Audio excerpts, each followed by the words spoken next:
There are two kinds of counting, rote counting and meaningful counting.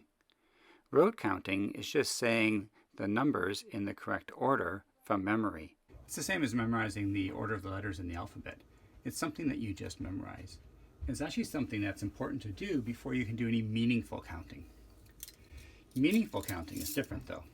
If I'm counting out, say, spoons, I say 1, 2, 3, 4,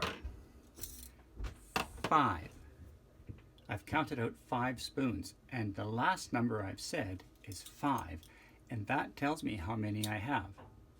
If they're out already and I'm counting them, 1, 2, 3, 4, 5. There's 5 spoons altogether.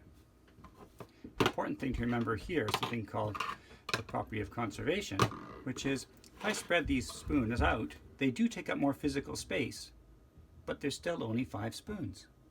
That would seem kind of obvious to us as adults, but for a young child, often what they'll think is that there's actually more because they're spread out.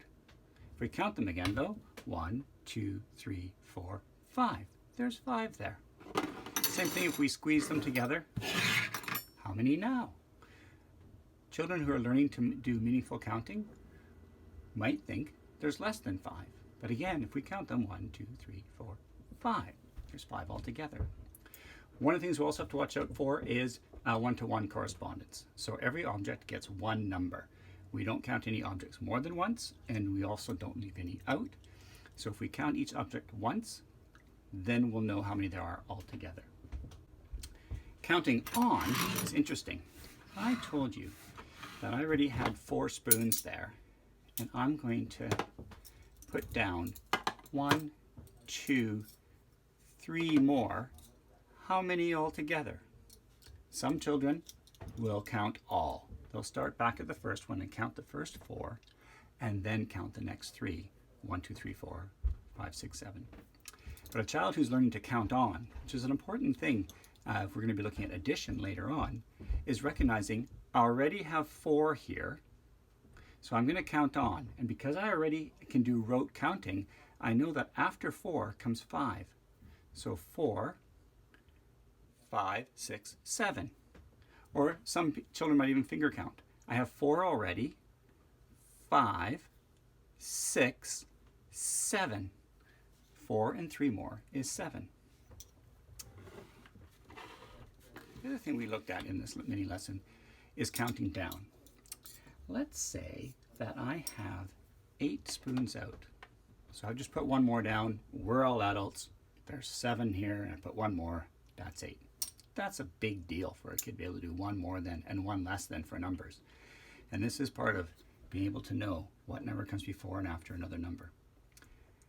So counting down, what we do when we're counting down is we start at a number and then count down from it.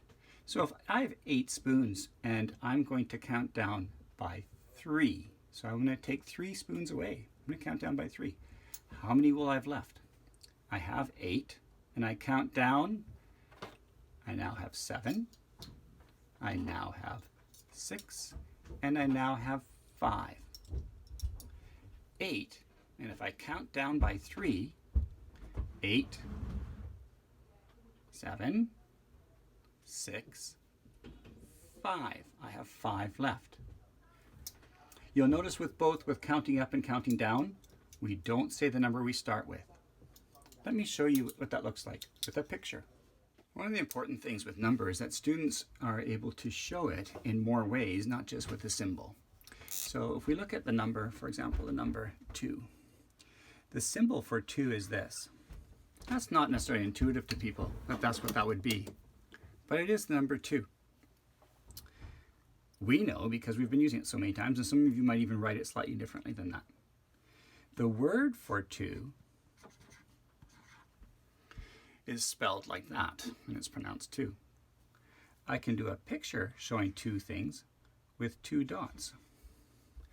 If you play a lot of dice games, you'll probably notice that the side of the dice representing 2 looks like that.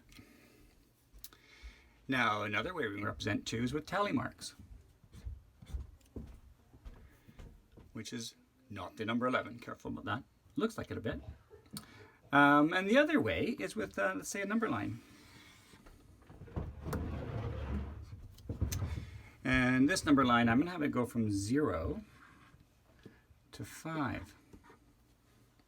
So if I want to show 2, I could show 2 on my number line, and 2 would show up here. Now this is where counting and rote counting is so important, because 1 comes before 2, and after 2 comes 3, and after 3 comes 4, and after 4 comes 5, and so on and so on. These numbers actually have an order. That's why if I say, hey, what's 5, and I take 2 away, that's going to take me 1 down, 2 down. If I'm counting down from 5, I count 2 down from 5, I'm going to end up at 3. And the same thing with counting on. If I start at a particular number, so let's say I start at 2, and I'm going to count on by 3. So I start at the number 2, and I count on 1, 2, 3. I start at 2, 3, 4, 5. I count 3 on from 2 and end up at 5. So if I have 2 and I add 3 more, I actually have 5 altogether. This notation is going to be familiar to adults, absolutely. But for your primary age children, this is new learning. This is very formal. There's other ways of representing this. And before we even go to these visual ways, we're doing concrete things like this. I have 2,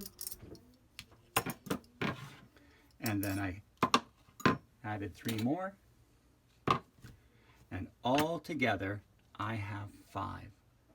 That's a really big idea for students.